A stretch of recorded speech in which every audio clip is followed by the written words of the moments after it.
नमस्कार दोस्तों, आप सभी का स्वागत है सेवार सिविल सर्विसेज में। मेरा नाम है आयुष कटियार। देखिए, इंडियन पॉलिटी सीरीज हम लोग चला रहे हैं और उसमें देखिए 2 सीरीज आपको चैनल पर देखने को मिलेंगी। एक तो वो है जिसमें हम लोग थॉरली कवर कर रहे हैं इंडियन पॉलिटी को और उसका हिस्टोरिकल बैकग्राउंड हो या पीछे की कुछ घटनाएं हो, एक समग्र रूप से मतलब आपको सब चीज़ें सही से समझ में आ जाएँ, सब चीज़ें सही से नज़र आने लगें, इसलिए वो सीरीज स्टार्ट की गई। दूसरी सीरीज ये है जिसमें हम लोग बहुत तेजी से पढ़ते हैं।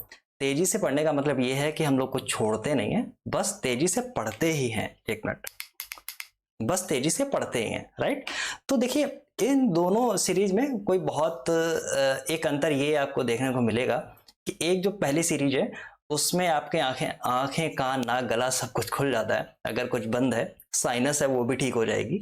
दूसरी सीरीज ऐसी है कि जिसमें आपको एग्जाम के पॉइंट ऑफ व्यू से कम टाइम में ज़्यादा प्रोडक्टिविटी आपकी नज़र आए उसमें देखने से, एग्जाम में क्वेश्चन सही करने की संभावना, प्रोबेबिलिटी और चीज़ें बहुत सटीक हो जाएं, इसका इसका देखिए नज़रिया ये है। तो चलिए, हम लोग आ गए हैं। एक लेक्चर हम लोगों ने कंप्लीट किया और वो लेक्चर बहुत बड़ा था, 1.5 घंटे के आसपास का।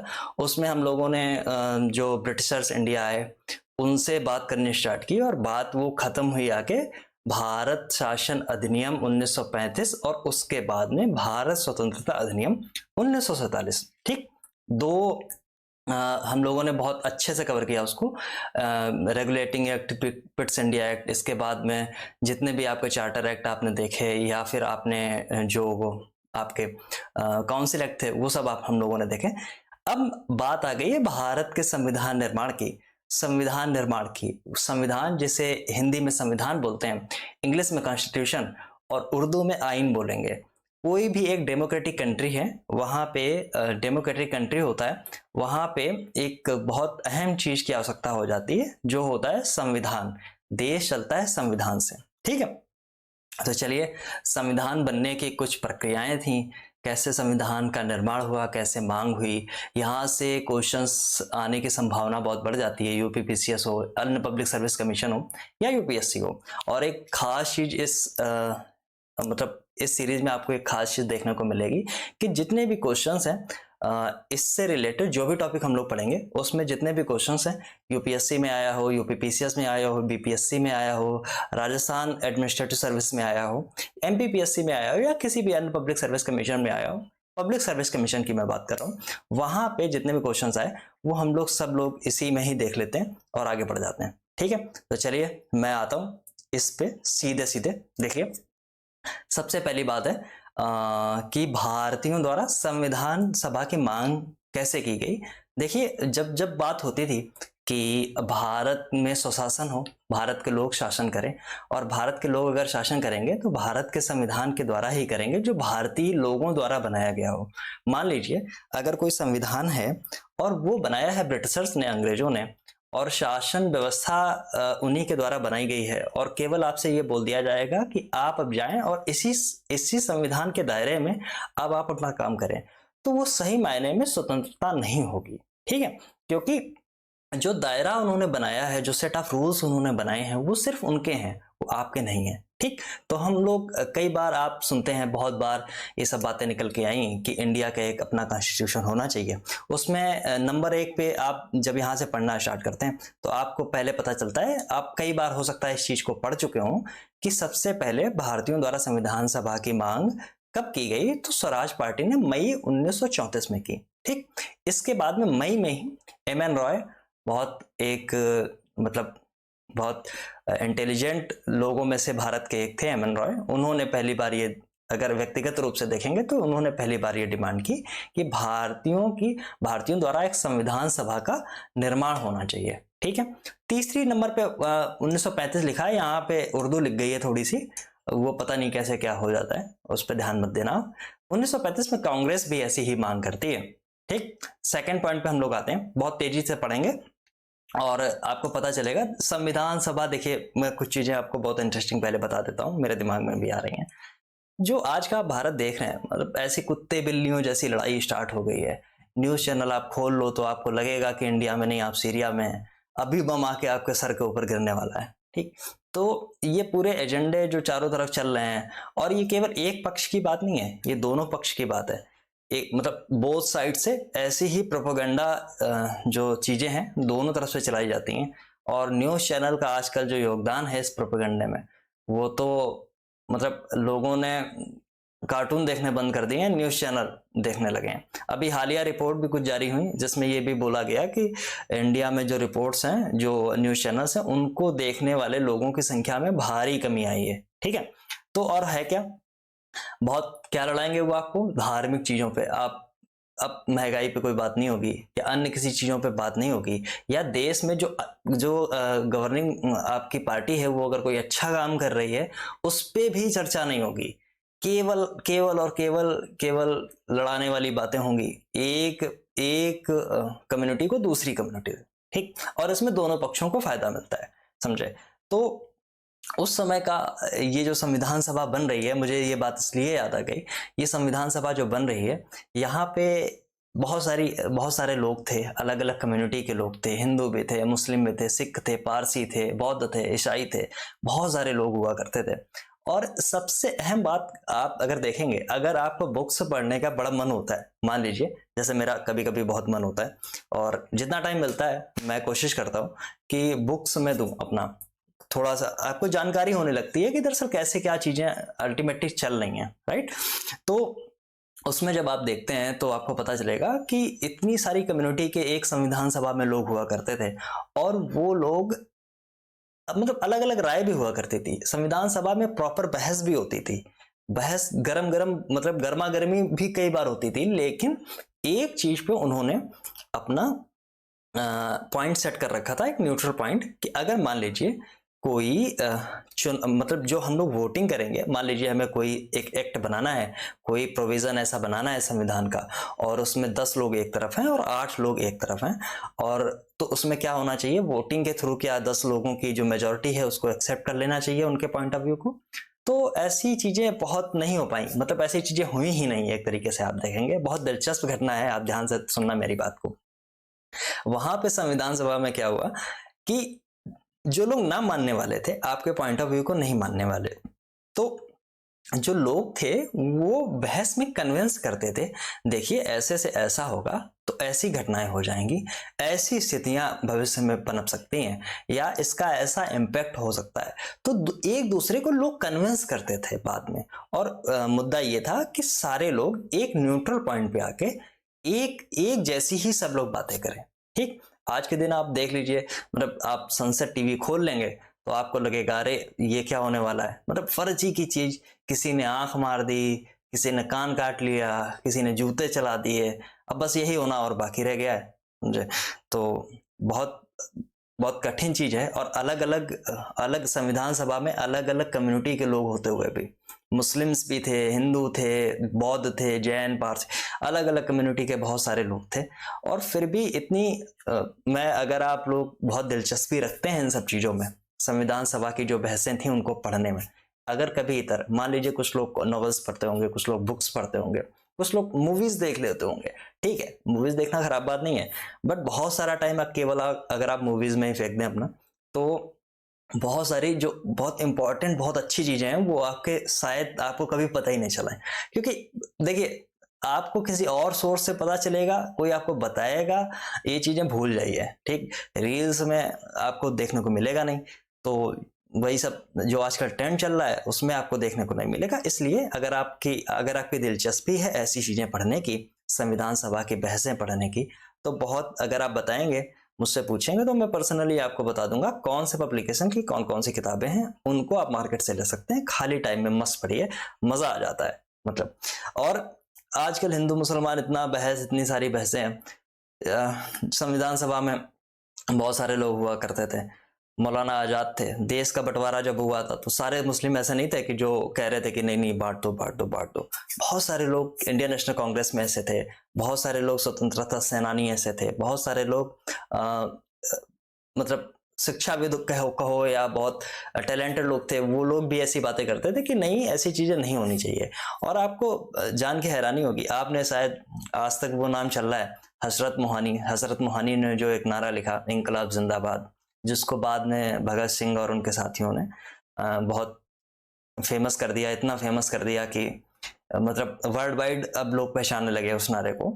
तो हजरत मोहानी का वो लिखा हुआ गाना है, जिन्होंने एक गजल भी लिखी जो आप लोग शायद पढ़ते रहते हो या सुनते रहते हो, चुपके चुपके रात दिन आंसू बहाना याद है, हमको अब तक आशिकी का वो जमाना याद है।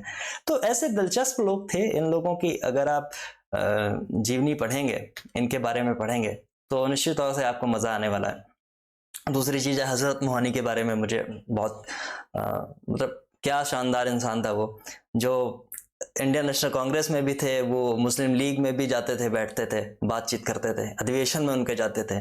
और उन्नाव में उनका जन्म हुआ, यूपी में। इसके बाद में कांग्रेस में जब ये विभाजन की बात आई तो अड़ गए वो कि नहीं नहीं ऐसा नहीं होना चाहिए। तो बहुत सारे लोग थे, मौलाना आजाद थे, खान अब्दुल गफ्फार खान, आप ये नाम कैसे भूल सकते हैं, कोई नहीं भूल सकता। तो ये देश जो जिसकी विरासत इतने शानदार लोगों ने लिखी हो, आज के दिन ऐसी व्यवस्था हम लोग कायम कर रहे हैं कि जो बहुत दुखद है। देख के आपको वो सब लोग, इनसे बहस, जो लोग ऐसी बहसें किया करते हैं, उनकी बहस ना सुनिए, ना उनके चक्कर में पड़िए। आप में से बहुत से लोग बहुत अच्छे पदों पे जाएंगे। हो सकता है कि कल को कोई आईएएस बन जाए जाके, हो सकता है कोई आईपीएस बने, हो सकता है कि आप एसडीएम बने जाके, ठीक है।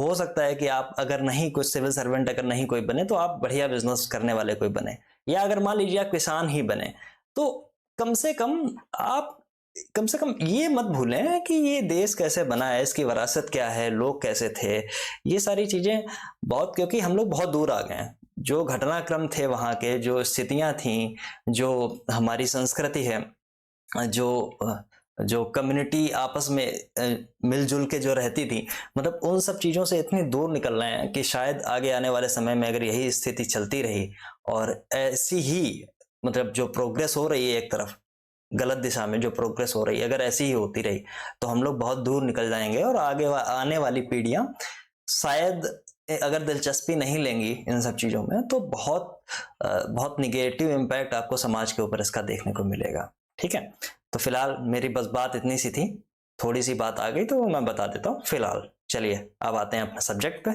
उम्मीद है कि देखिए यहाँ पे मैंने बहुत सारी चीज़ें बहुत बोल्ड करके रखी हैं, जो चीज़ें जितनी इंपॉर्टेंट हैं किसी भी एग्जाम में पूछी गई होंगी वो वहाँ पे नोट डाउन कर दिया गया।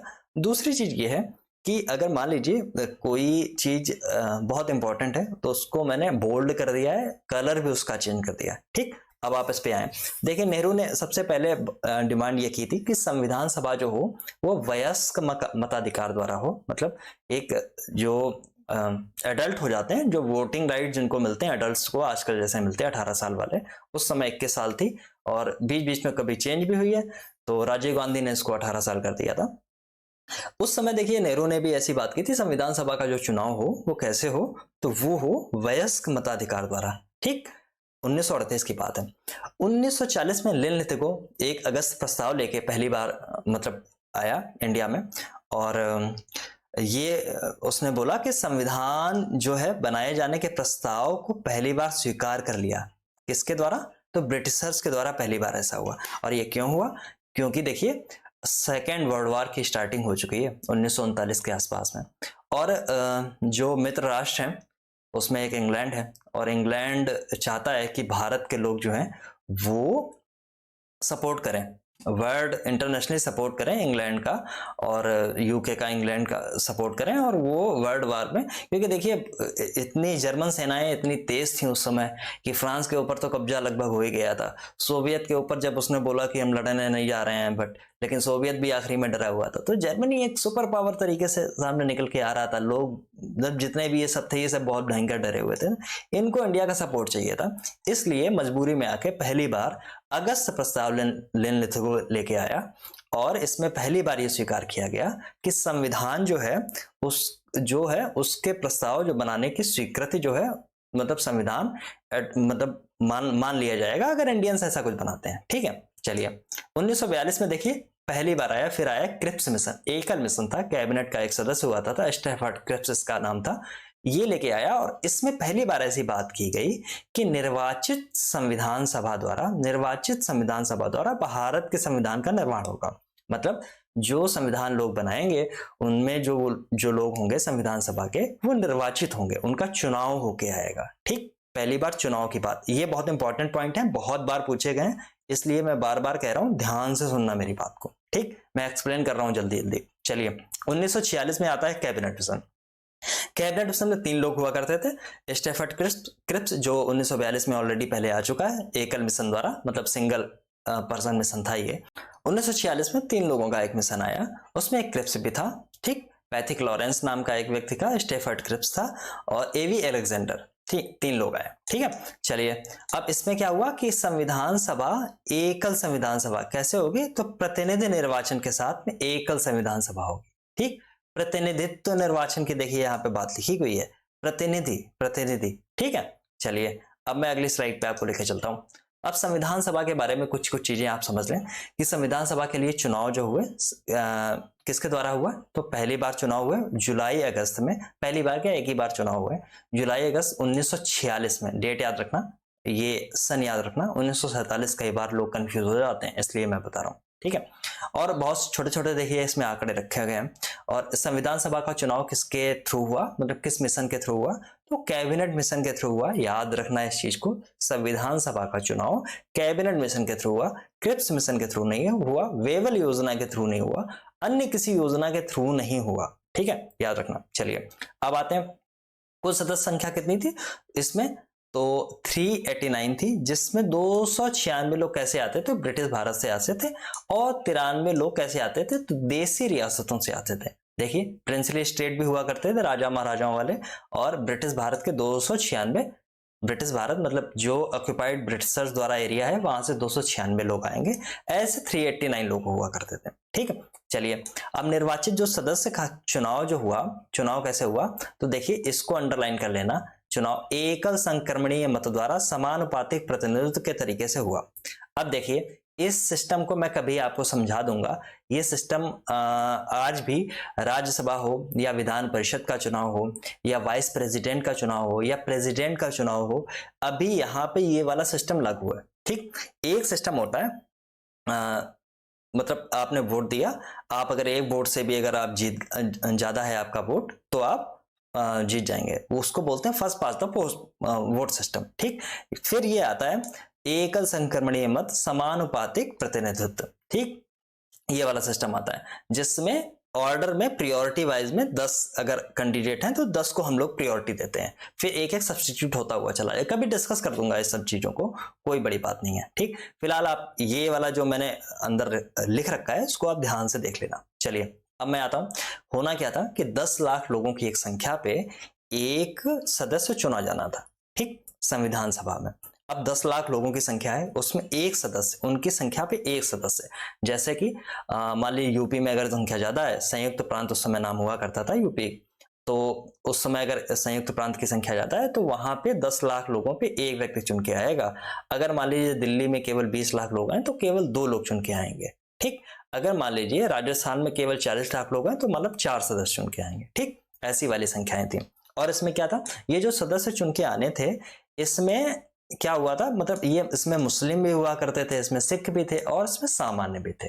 सामान्य में कौन कौन थे, मुस्लिम आप हटा दीजिए, सिख हटा दीजिए, तो सामान्य, सामान्य में अन्य जितने भी थे वो सब सामान्य में चले आते। और निर्वाचित सदस्यों का चुनाव कैसे हुआ था, तो अप्रत्यक्ष चुनाव था। अब ये अप्रत्यक्ष चुनाव कैसे था, देखिए मैं इसको बता देता हूं, नहीं तो कंफ्यूज रहेंगे आप। देखिए हुआ, देखिए ऐसे कि ये स्टेट है, स्टेट होते थे, स्टेट बोलिए या प्रांत बोलिए, ठीक, या फिर इसको आप प्रोविंस बोलिए, ठीक, प्रोविंस बोलिए। अब देखिए प्रोविंस में बहुत सारे मेंबर हुआ करते थे, यहाँ की विधानसभाओं में, यहाँ की असेंबली में बहुत सारे मेंबर हुआ करते थे। वो उन लोगों ने चुनाव करके भेजा अपने कुछ प्रतिनिधियों को, मान लीजिए कहाँ भेजा, तो संविधान सभा में भेजा, ये संविधान सभा है, ठीक। और ऐसे कई सारे स्टेट हैं जो अपने अपने प्रतिनिधि यहाँ पे चुन चुन के भेज रहे हैं। अब जो प्रतिनिधि भेजे जा रहे हैं चुन चुन के, वो कैसे भेजे जा रहे हैं, तो ये संविधान, ये जो आपकी प्रांतों में जो असेंबली थी, वहां के लोग इन जो मेंबर्स हैं उनका चुनाव कर रहे हैं, एक चीज।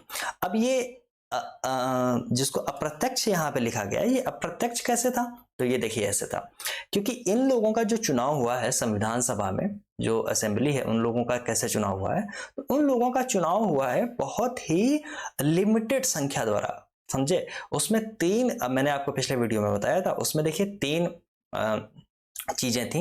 एक थी कर, एक थी संपत्ति, ठीक है, और एक थी शिक्षा। शिक्षा मैं यहां लिख दूं, हो सकता है मेरी फोटो के पीछे जा रहा हूं। एक थी शिक्षा। इन तीनों, कर, संपत्ति और शिक्षा, तीन चीजों पर चुनाव होके ये असेंबली में ये लोग पहुंचे थे। और ये असेंबली वाले लोग चुनाव कर रहे थे किसका, तो कर रहे थे संविधान सभा के सदस्यों का, ठीक है।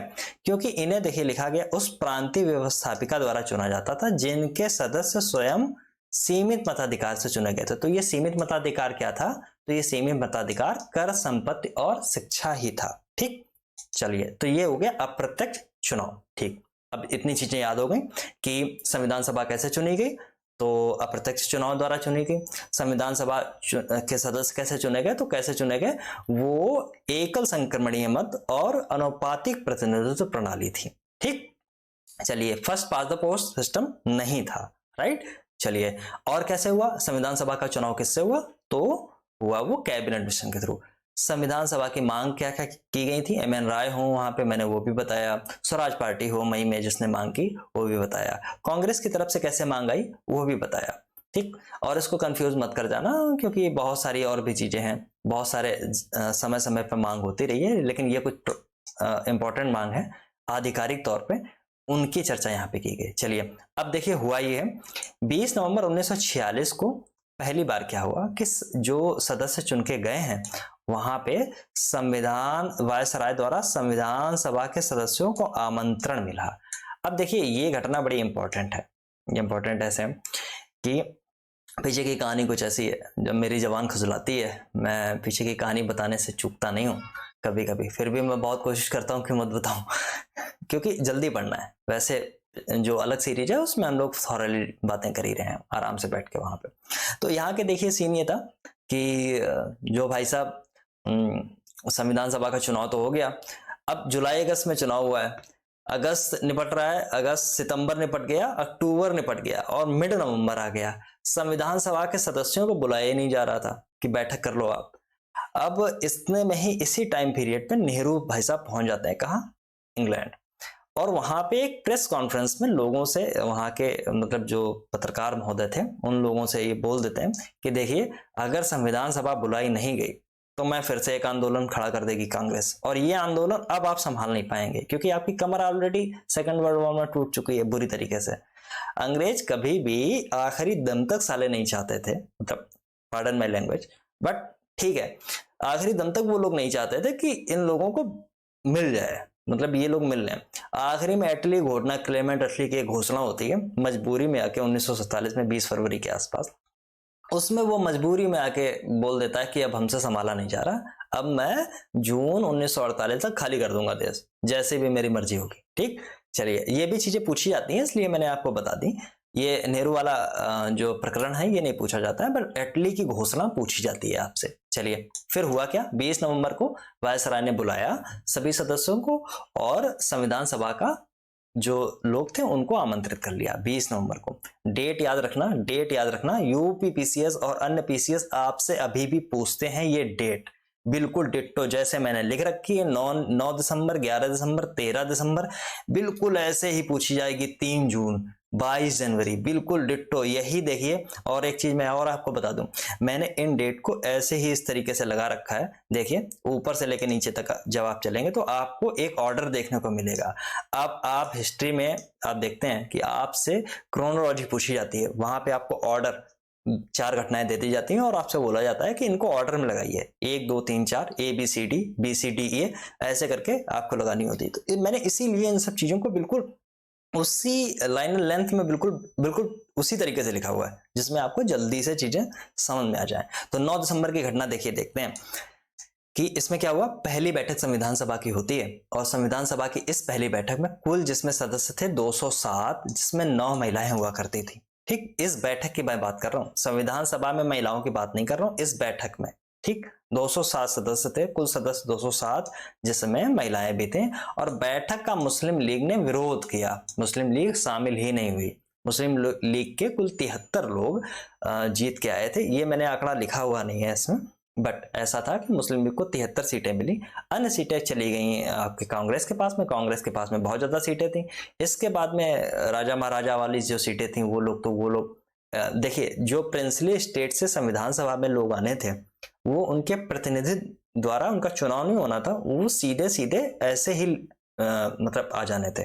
मान लीजिए कहीं का कहीं बाड़मेर का मान लीजिए कोई राजा है, छोटी सी रियासत है और वहां से चुनाव होना है एक कैंडिडेट का, तो वो वहां का राजा होगा या कोई भी वहां का जो केयर टेकर टाइप का जो भी होगा, वो वहां से एक नॉमिनेट कर देगा। वहां से नॉमिनेशन था, जबकि अन्य जो स्टेट थे ब्रिटिश भारत में, प्रिंसली स्टेट को छोड़ के वहां से लोगों का चुनाव होना था अप्रत्यक्ष तरीके से। तो संविधान सभा एक अप्रत्यक्ष चुनी हुई निकाय थी, ठीक, जिसमें अप्रत्यक्ष चुने हुए लोग भी थे और नॉमिनेटेड लोग भी थे, नामांकित सदस्य भी थे। ठीक, चलिए अब हुआ क्या और इसमें क्या हुआ, देखिए मैंने यहाँ पे अंडरलाइन कर रखा है, डॉक्टर सच्चिदानंद सिन्हा को अस्थायी सदस्य बने।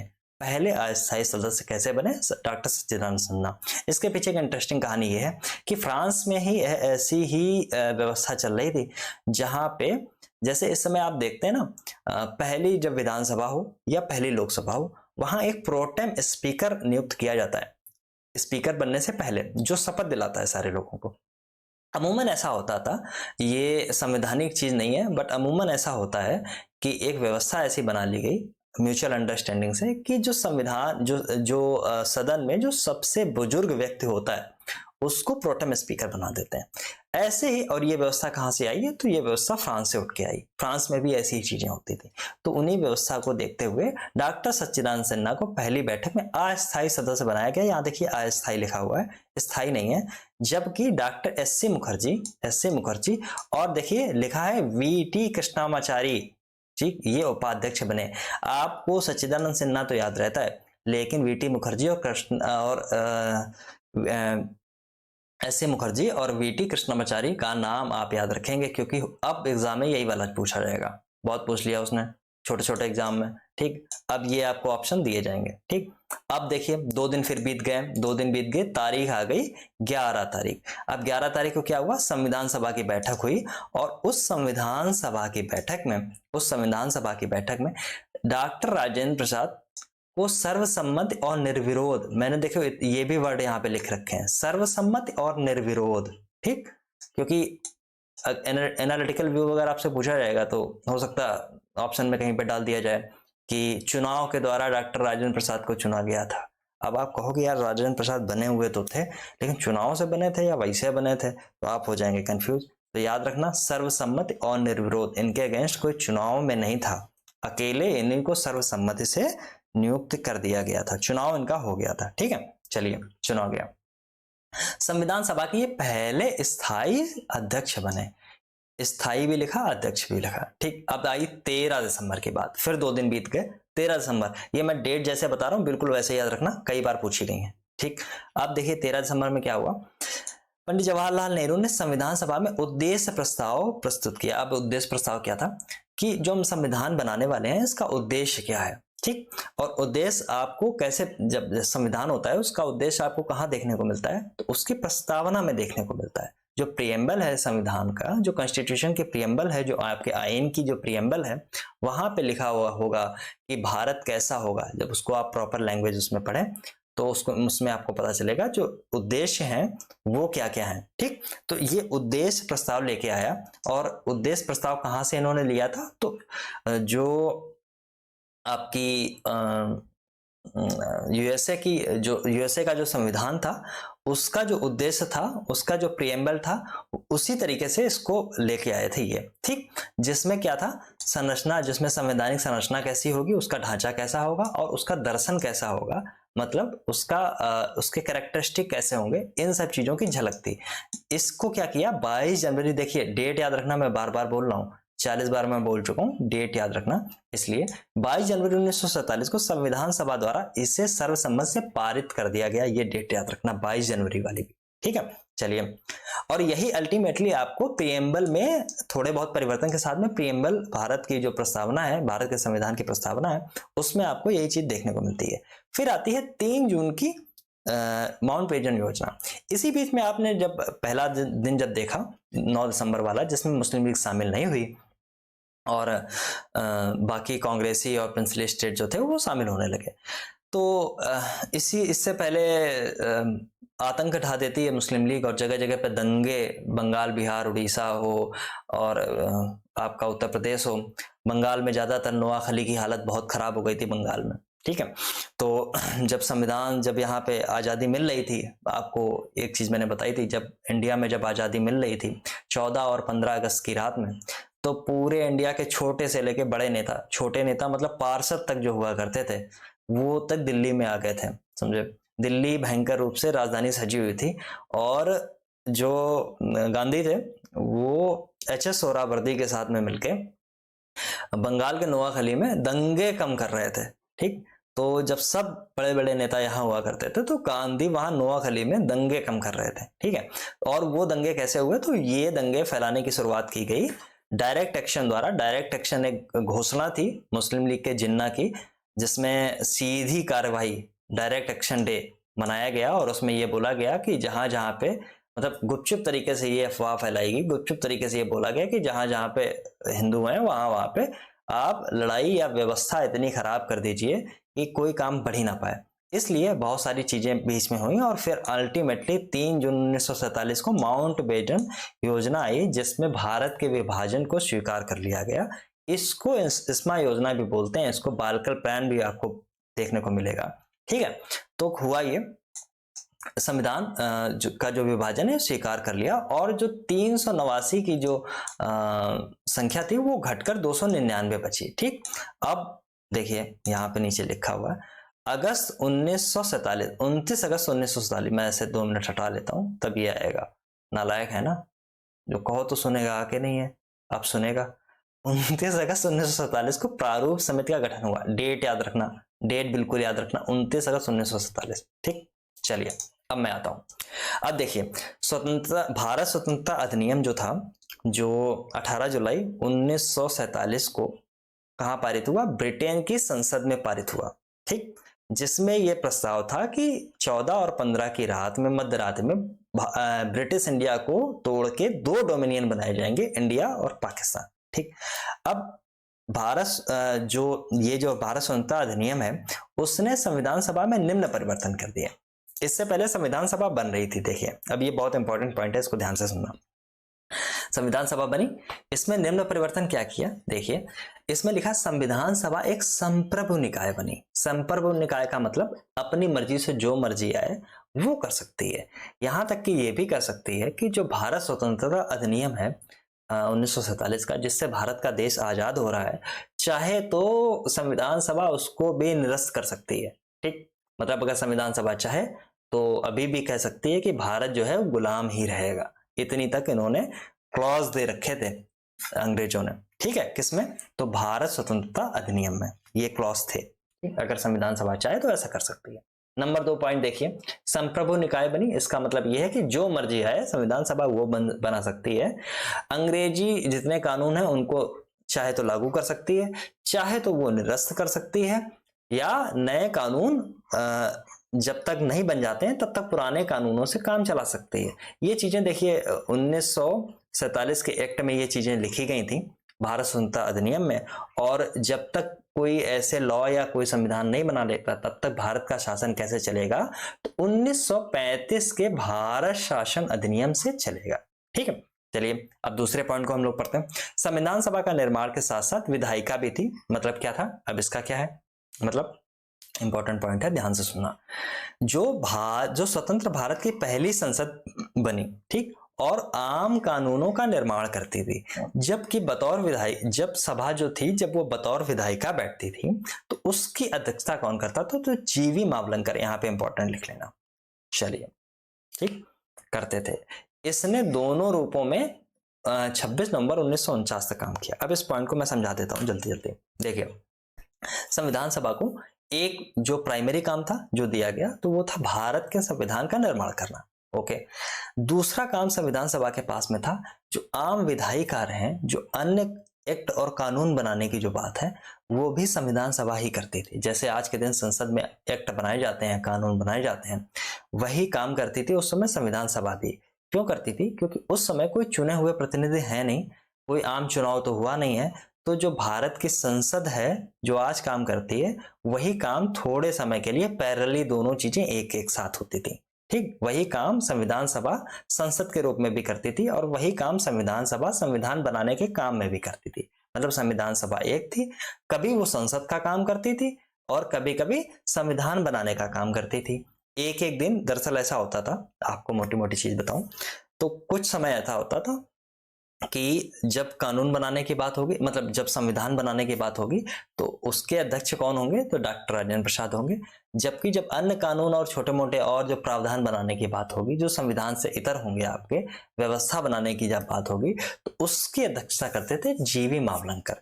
तो संसद कैसे दो काम कर रही है, और एक तो विधायिका का काम भी कर रही है, जो आज के दिन सदन करता है इंडिया में, ठीक है, वो विधायिका वाला काम भी कर रही है, और दूसरी तरफ संविधान बनाने वाला भी काम कर रही है। तो दोनों काम करती रही, और ये दोनों काम कब तक करती रही?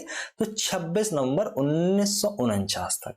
ठीक, 26 नवंबर। अब ये डेट आपको, जब आपने ये डेट देख ली तो आपको बहुत सारी चीजें याद भी आ गई होंगी कि 26 नवंबर 1949 को क्या हुआ था। चलिए, अब याद आ गई है तो अच्छी बात है, नहीं तो आगे अभी डिस्कस करूंगा बार बार, क्योंकि एक ही चीज बताने से कोई फायदा नहीं। मई 1949 में इस संविधान सभा ने क्या किया? तो भारत की राष्ट्रमंडल की सदस्यता का सत्यापन किया। राष्ट्रमंडल सदस्य वो सदस्य थे, देश थे जहां पे कभी कभी ब्रिटिश हुकूमत का शासन रह चुका था, उनको बोलते थे राष्ट्रमंडल देश। ठीक, उनकी उसकी सदस्यता का सत्यापन किसने किया? मई 1949 में, तो संविधान सभा ने किया। और क्या किया? 22 जुलाई, ये सब डेट याद रखना, 22 जुलाई 1950 को राष्ट्रीय ध्वज अपनाया गया। 22 जुलाई 1950, 50, 22 जुलाई तो याद रह जाएगा, इसमें 49 करोगे, कभी 50 करोगे, कभी 47 ही कर दोगे। ठीक, 22 जुलाई 1950 को राष्ट्रीय ध्वज अपनाया गया। चलिए, 24 जनवरी 1950 को क्या हुआ? 24 जनवरी 1950 को क्या हुआ? तो राष्ट्रगान, देखिए राष्ट्रगान, यहाँ पे राष्ट्र की दो चीजें हो गई, और तीसरी चीज है डॉक्टर राजेंद्र प्रसाद को स्वतंत्र भारत के पहले राष्ट्रपति के रूप में चुना हुआ। Number 1, number 2, number 3, number 2, number 1।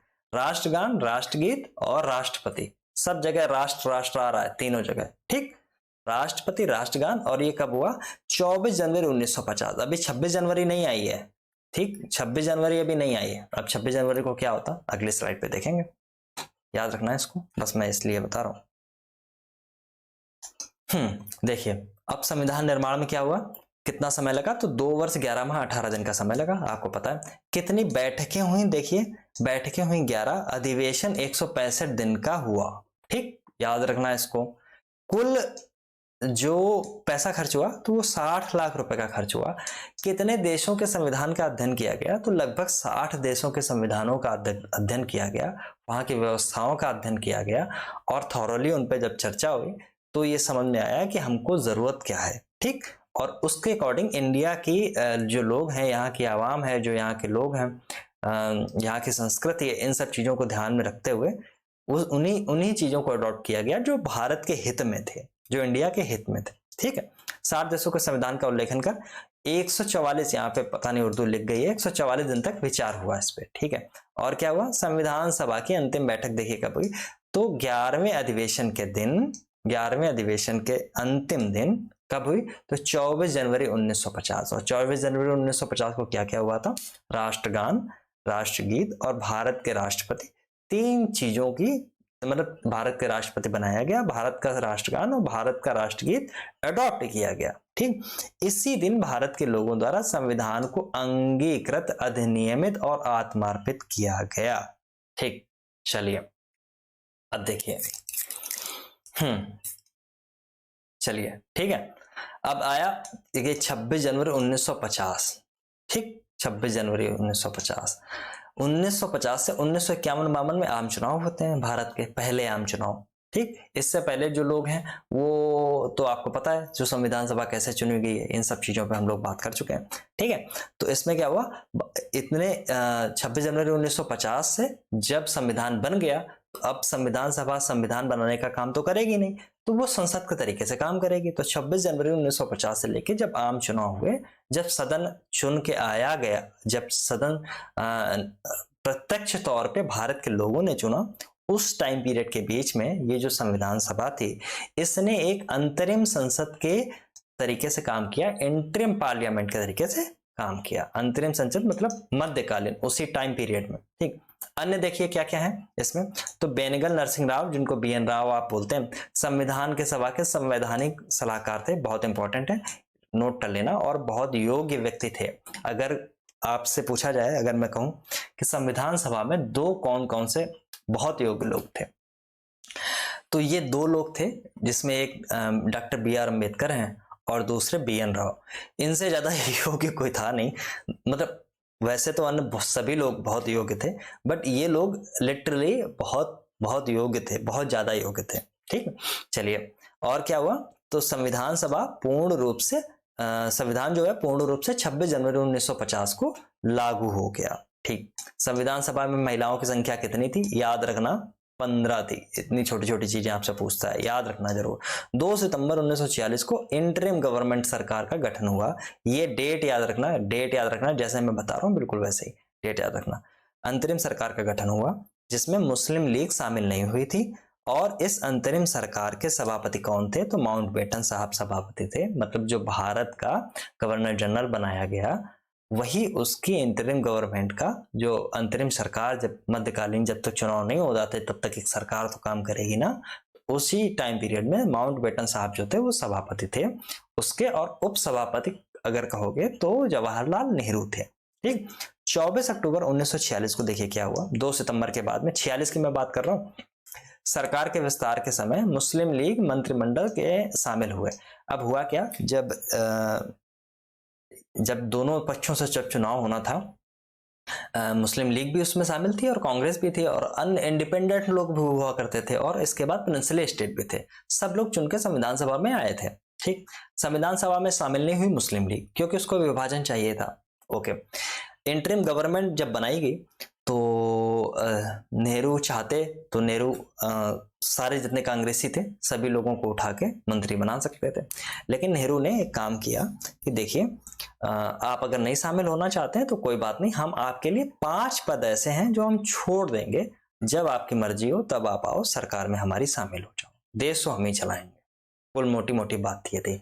अब इन्होंने ये देखा, मुस्लिम लीग ने, जब ये सब कुछ इनके हाथ से निकला जा रहा है, बंटवारा हो नहीं रहा है और इनकी बात कोई सुन रहा नहीं है, तब इन्होंने मजबूरी में आके अपने 5 सदस्य जो थे वो सरकार में, इंटरिम गवर्नमेंट में 24 अक्टूबर 1946 को शामिल कर दिए। और आपको पता है इस सरकार में मोहम्मद अली जिन्ना शामिल नहीं हुए, क्योंकि मोहम्मद अली जिन्ना कभी ये नहीं चाहते थे कि वो नेहरू से नीचे किसी पद पे रहें। ठीक, तो आपको लियाकत अली खान को भेज दिया गया वहां पे, जिनको फाइनेंस मिनिस्टर बनाया गया, समझे। तो मोहम्मद अली जिन्ना तो खुद आए नहीं, क्योंकि नीचे किसी पद पे रहना नहीं चाहते थे वो। ठीक है, चलिए अब आगे वाले पॉइंट पे आता हूँ।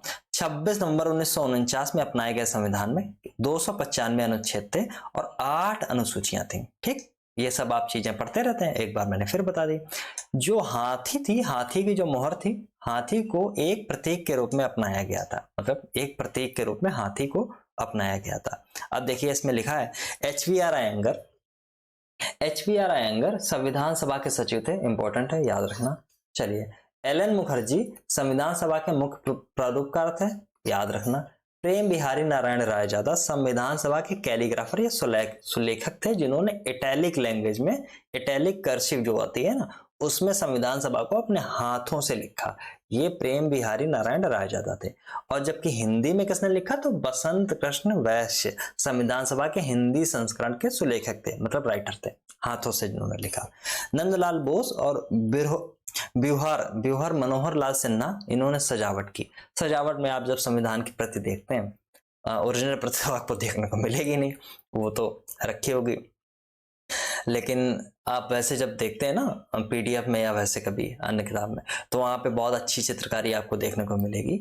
और कहीं अलग अलग मतलब धार्मिक प्रतीक भी वहाँ पे शामिल हैं सभी धर्मों के जी, और वैसे भी शामिल हैं बहुत सारे जो कल्चर से रिलेटेड बहुत सारी इंडिया की चीजें हैं, उन सबको सजावट के तरीके से शामिल किया गया उसमें। चलिए अब आते हैं इस पे। ये देखिए कुछ एक मैंने स्क्रीनशॉट एम लक्ष्मीकांत से डाल रखे हैं, तो पूरा पूरा क्रेडिट एम लक्ष्मीकांत को जाता है इन स्क्रीनशॉट्स का। देखिए इसमें ये आपको लिखा गया है यहाँ पे कि कुछ क्षेत्र ऐसे हैं कहाँ से कितने लोग आए, टोटल सीटें कितनी थी, भारत के जो संविधान सभा बनी उसमें सीटों का आवंटन कैसे हुआ था। 292 जो लोग थे वो ब्रिटिश भारत से आए, समझे, जबकि ब्रिटिश भारत के जो प्रांत थे उस समय 11 हुआ करते थे। देशी रियासतों से कितने आए, तो 93 लोग आने थे, और चीफ कमिश्नरी क्षेत्र यानी मुख्य आयुक्त के जो क्षेत्र थे 4, वहां से 4 आए, तो टोटल 389 बनते हैं जाके। लेकिन अब देखिए जब चुनाव हो गए जुलाई अगस्त वाले चुनाव, उस समय कांग्रेस को 208 सीटें मिली, मुस्लिम लीग को 73 सीटें मिली, मैंने आपको बताया था। यूनियनिस्ट पार्टी एक, यूनियनिस्ट मुस्लिम है, यूनियनिस्ट शेड्यूल कास्ट है, कृषक प्रज्ञा पार्टी है, शेड्यूल कास्ट फेडरेशन है, सिख है, कम्युनिस्ट है, इन सबको ऐसे ऐसे सीटें मिली। ठीक, ये सब याद मत करना, मुस्लिम लीग को याद कर लेना, कांग्रेस की सीटें आपको पता होनी चाहिए। लेकिन इसी बीच में हुआ क्या कि विभाजन हो गया। अब विभाजन की चलिए स्थिति बाद में आती है, पहले ये देख लो हिंदू मुस्लिम की मतलब ऐसी क्या आबादी थी उसको एक बार देख ली। हिंदू थे 163, जबकि मुस्लिम 80 के आसपास थे, अनुसूचित जाति जो थी वो 31 के आसपास थी, इंडियन जो ईसाई थे वो 6 थे, पिछड़ी जनजातियां जो थी वो 6 थे, सिख थे 4, एंग्लो इंडियन थे 3। आप देखेंगे पूरी संविधान सभा में आपको ये कट गया क्या, कटना तो नहीं चाहिए, चलो कोई बात नहीं। पूरी संविधान सभा में आपको डिफरेंट कम्युनिटी जो इंडिया के हैं सब लोगों का एक सब लोग आपको देखने को यहाँ पे मिलते हैं, मोटी मोटी सी कुछ बात ही है। चलिए यहाँ पे ये कुछ कट गया है, कोई बात नहीं। अब देखेंगे सबसे ज्यादा प्रांत कहाँ से आए, इसमें जब कभी भी आप ऐसी चीजें पढ़ें तो ये चीजें खुद टिक मार कर रहे हैं। देखिए इसमें जैसे 49 लिखा, सबसे ज्यादा कहाँ से आए, 49 मद्रास से आए क्या, और तो कोई है नहीं, सदस्यों की संख्या सबसे ज्यादा मद्रास से थी। ठीक, मद्रास से सॉरी नहीं होगी, संयुक्त प्रांत से होगी, मेरी समझ से संयुक्त प्रांत कहाँ गया, यस जो यूपी है ना वो भी उस समय बड़ा था, तो संयुक्त प्रांत से सबसे ज्यादा संख्या थी। इस चीज को आप याद रखने, कितनी थी यूपी का अगर आप एग्जाम देते तो कभी भी ये सवाल आपसे पूछा जा सकता है, मैं अभी बता रहा हूं, और जिस दिन पूछा जाएगा उस दिन आप करेंगे अरे ये तो मुझसे कैसे चूक गया। ठीक, क्योंकि आप जब आप बार बार एग्जाम मतलब जब बार बार आप देखें एग्जाम में तो आपको ये पता चलेगा कि पूछा क्या जा सकता है ना, आप बार बार कम से कम पेपर देखें। ठीक, और क्या, और इसमें कुछ था नहीं, तो संविधान निर्माण आज हम लोगों ने देख लिया कैसे कैसे संविधान बना है। ठीक है, और अगले लेक्चर में मैं फिर आऊंगा, तब आपसे थॉरली इन सब चीजों पर चर्चा करूंगा। अगले लेक्चर में देखिए अब जो इंडियन पॉलिटी की जो सीरीज चल रही थी, जो जिसपे मैं थॉरली डिस्कस कर रहा हूं वो एम लक्ष्मीकांत और उसमें एनसीईआरटी। ठीक है, एनसीईआरटी वो वाली सीरीज चालू रहेगी। अभी कुछ दिनों से मैंने उसमें वीडियो नहीं डाल पाया, देखो बहुत सारी चीजें हैं मेरे साथ में, बहुत गड़बड़ चल रही है इस समय। कुछ तबीयत तो पिछले दिनों तो इतनी ज्यादा तबीयत खराब रही कि मैं बहुत परेशान रहा। ठीक है, और ये वाली जो सीरीज है इसको आप ये जो अभी जिसका मैंने अभी वीडियो बनाया ये आपको मिलेगी सुपर फास्ट पॉलिटी के नाम से। ठीक, सुपर फास्ट पॉलिटी के नाम से, और करंट अफेयर्स आपको मिल रहा है चैनल पे ही, क्रॉनिकल हो या घटनासार हो। ठीक, दोनों चीजों को कवर कर रहा हूं मैं, और एक मंथ की क्रॉनिकल तो कवर हो चुकी है, एक मंथ की मैं और करा दूंगा, मतलब जैसे जैसे आती जाएगी मैगजीन वैसे वैसे मैं करा दूंगा। दूसरी चीज रही बात ये घटनासार की, तो 6 महीने की घटनासार की हम लोग जान ले चुके हैं, थोड़ा बहुत पोर्शन उसमें बचा होगा, 2-3 वीडियो का, 4 वीडियो का, जो भी छोटे छोटे वीडियो का 30 मिनट 35 मिनट वाले, तो ये भी हो जाएगी। तो इससे देखिए 2-3 चीजें और हो गई हैं कि करंट अफेयर्स और ये वाला पोर्शन जो मेजर पोर्शन होता है किसी भी एग्जाम को क्रैक करने का, सिविल सर्विस के पीटी एग्जाम की मैं बात कर रहा हूँ, पीटी के एग्जाम की बात कर रहा हूँ, वहां पे करंट अफेयर्स आप बिल्कुल मत छोड़ें, पॉलिटी बिल्कुल मत छोड़ें, मैपिंग बिल्कुल मत छोड़ें, जो जिससे आपका सिलेक्शन होगा मैं उन चीजों की बात कर रहा हूँ। ठीक, और मैपिंग हो गई, पॉलिटी हो गई, एनवायरमेंट हो गई, एनवायरमेंट बिल्कुल मत छोड़ें, साइंस हो गई बिल्कुल मत छोड़ें, मॉडर्न हिस्ट्री हो गई बिल्कुल मत छोड़ें, सवाल यहां से गलती नहीं होना चाहिए। ठीक, बिल्कुल मत छोड़ें। चलो अब क्या हो गया,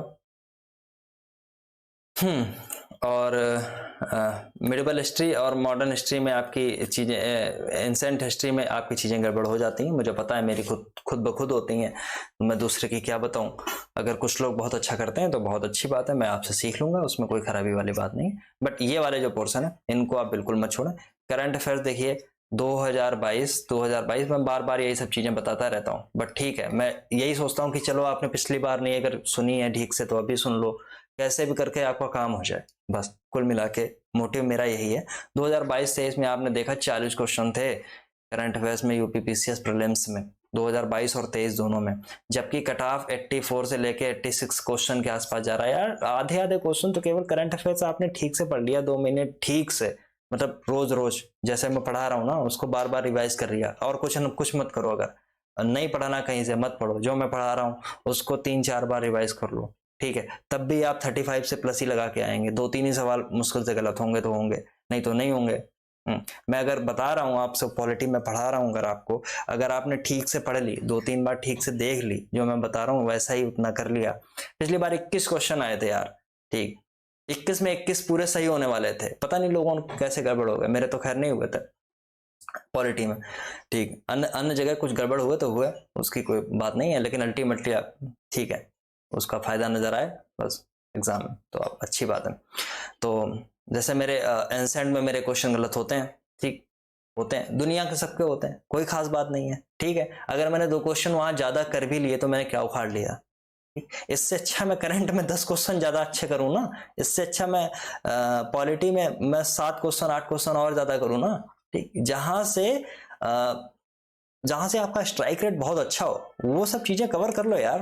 ये जितनी चीजें मैं बता रहा हूँ इतनी चीजें आपने उठा के देख ली तो आप अपने आप 100 क्वेश्चन से ऊपर निकल जाएंगे बहुत आराम से, आपको जरूरत ही नहीं पड़ेगी। ज्योग्राफी में कुछ कुछ मोटी मोटी चीजें हैं, और यूपी स्पेशल में कुछ कुछ 3-4-5 क्वेश्चन आते हैं, वो भी सिलेक्टेड आते हैं, उनको आप देख लो, ठीक। इसके बाद में आपको क्या देखना, ज्योग्राफी में सिलेक्टेड चीजें हैं, वर्ल्ड ज्योग्राफी में तो इतनी सिलेक्टेड चीजें हैं कि मैं आपको 25 टॉपिक में 20 टॉपिक बता दूं, और मैं ये बता दूं उसमें क्या क्या चीजें आएंगी, ये पिछले साल का मेरा प्रयोग है, ठीक, क्या क्या चीजें आएंगी उसमें, उसमें आपको उतनी ही चीजें देखने को भी मिलेंगी, बिल्कुल उतनी चीजें, ठीक है।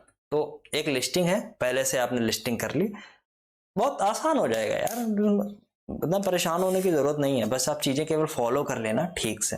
बहुत बहुत धन्यवाद आपका, मिलता हूं अगले लेक्चर में, तब तक के लिए अलविदा। खुश रहिए, स्वस्थ रहिए, मस्त रहिए।